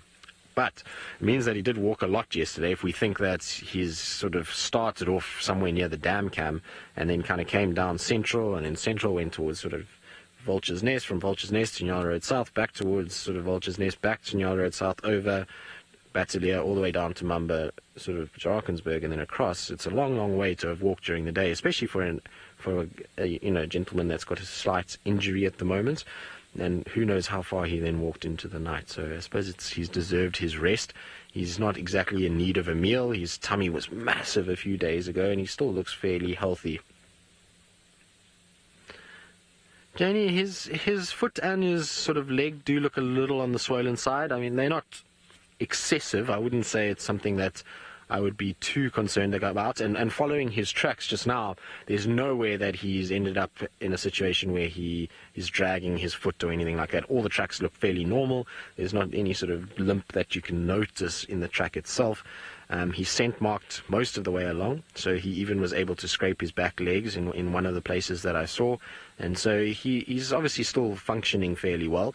I think he'll be fine. I mean, obviously there's going to be a bit of swelling, it's going to be sore, it's going to be a bit ginger, but if you look at the Nkahuma female with that massive hip injury and the fact that she was able to survive that, it gives you an idea of how resilient wildlife can be. And so I'm pretty sure Tingana is going to be okay. I mean, we've seen worse limps on individuals. If any of you remember Shadow, this time last year, she developed this massive limp as well and limped around and looked as though she could hardly walk, and was like that for weeks on end, and eventually she came right and was able to kind of survive. So, you know, they're resourceful, resilient animals, and they will find a way if they need to, even if it is a bit swollen and sore. It does look like a bit of swelling around the wrist area. So, you know, I suppose it's one of those things that's part of being a wild animal.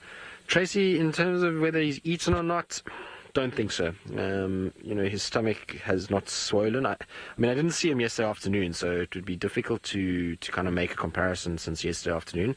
Maybe he got something small. You never know. He might have got come across a small carcass somewhere that he's scavenged or something like that, but it doesn't look like it. It looks as though his belly is sort of quite flat. It's not emaciated by any stretch of the imagination and not sucked in where he's absolutely starving, but He's definitely not really in the situation where he's overly full either. So I doubt he got anything last night, but he's still in good enough condition that he doesn't need to worry about that at all just yet.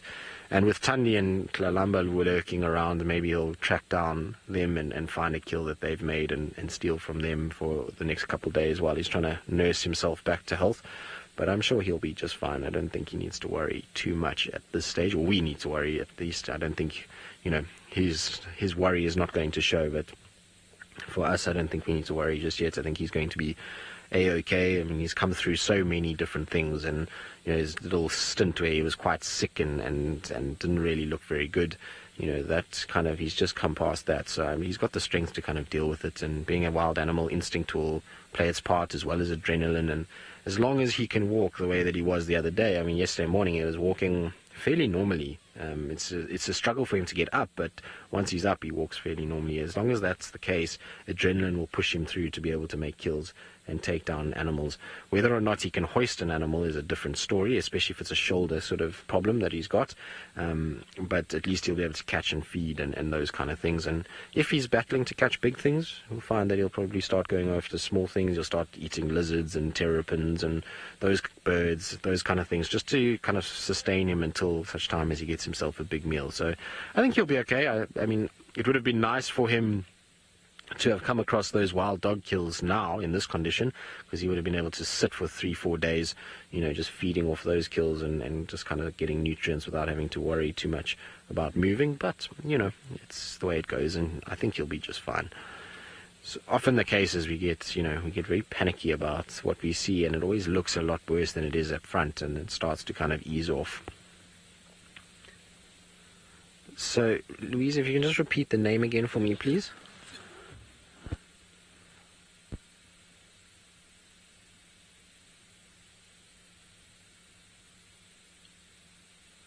Sarens, you're asking what happened to Shadow. Well, we don't know, to be honest with you. She, like Karula, unfortunately found a way just to kind of disappear, and we didn't really know what happened to her. We don't know if anything kind of killed her or what the situation is. What I will say, though, is whatever happened, it must have been something that happened abruptly. So if she got injured, she must have kind of disappeared very quickly, or she must have been killed by another predator. Which predator that is in no way do we know anything about it. She was here and then she just disappeared. There are kind of thoughts on the fact that maybe Hukumuri was involved in it. I personally think that that could have been the case, and I'll explain why I think that now.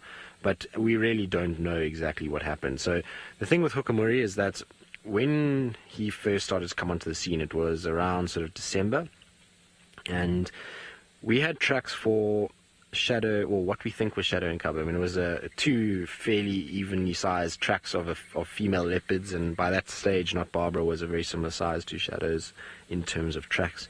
And the two crossed northwards around sort of Shabamo and headed off towards Treehouse Dam. And so that meant that we had a situation where, they were on our property the next morning.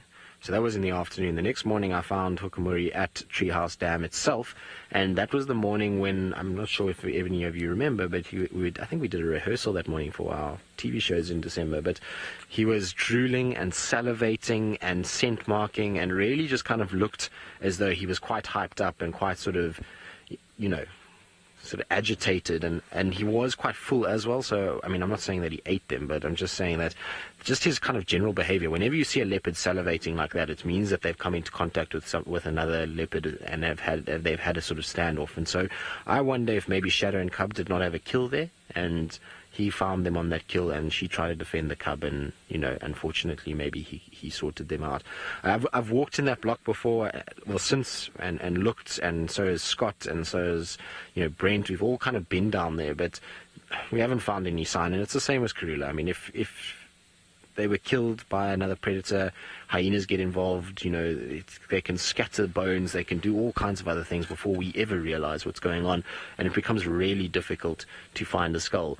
I mean, we walk around here a lot, and even now we still find new things when we walk around. The bush gets thick, it's difficult, so who knows? I mean, we don't really know, to be honest with you, and she's just disappeared. But I think it's safe to say that after the length of time that we are now, I mean, it's almost 7 months since we last saw her.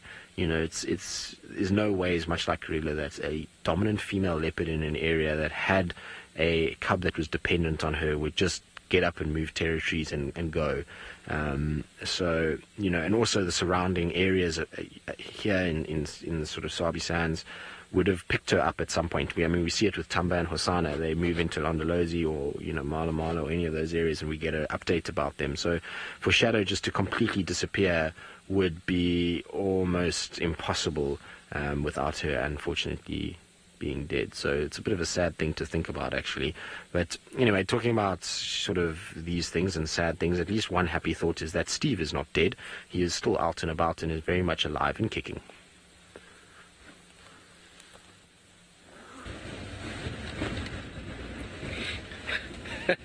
Well, I got so excited about seeing the hippo before I forgot to congratulate Tristan on finding Tingana. I know he is very happy to be back in Djuma and able to get on foot and track these leopards. He's got such an amazing gift at tracking them, and as you can see, he's very good at it as well.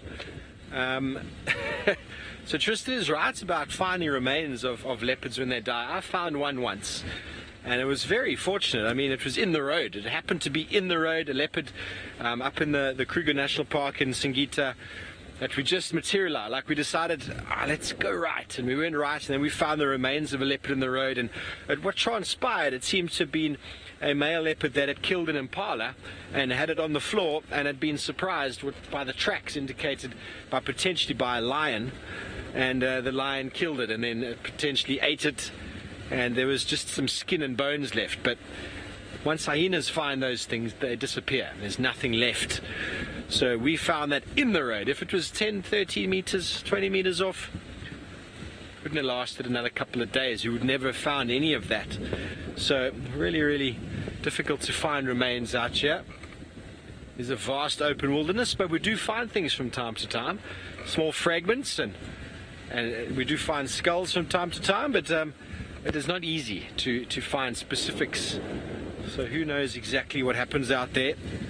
Exactly like we say, what happened with Tingana, we don't know. I mean, Sydney's first drive out, he got Tundi and Kuchaba having a boxing match, Tingana running in, male lions everywhere.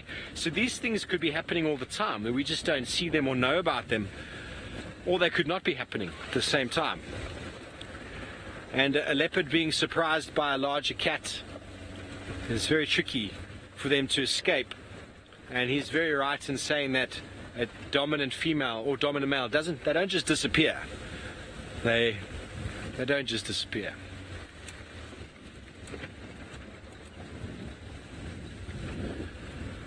Well, talking about the leopard whisperer, that's goodbye from myself and Craig this morning, but let's go back over to Tristan for some final words about the Duke.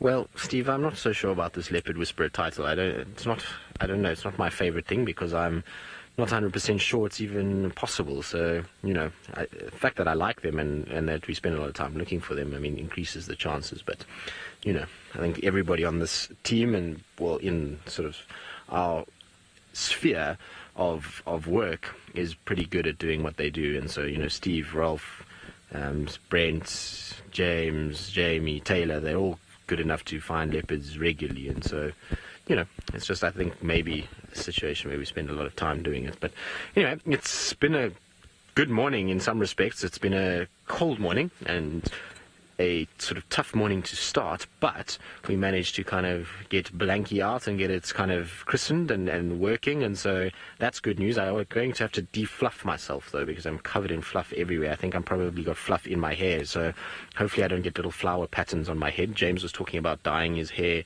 a few days ago, and well, yesterday morning, was it? Yes, so hopefully we won't have to dye my hair to match my blanket, because that would be a bit awkward. Can you imagine purple and pink hair with little flowers on it? Be a bit strange. But anyway, it's kind of, at least it's kind of finished in a good way, and we managed to, find the Duke, and he's seemingly okay. I mean, he's having a good nap, and that's good news for this afternoon. We should be able to find him and hopefully spend the afternoon and evening with him. It will be interesting to see what he gets up to. But it is that time of the day, though, where we need to start saying goodbye, and we need to start telling you that it is almost time for us to go home and have breakfast. Dave, are you looking forward to breakfast? Dave is definitely looking forward to breakfast and a cup of tea. So from Steve and Sydney and Herbie and all the cam-ups, myself and Lou in Final Control, we'll see you all this afternoon on the Sunset Safari.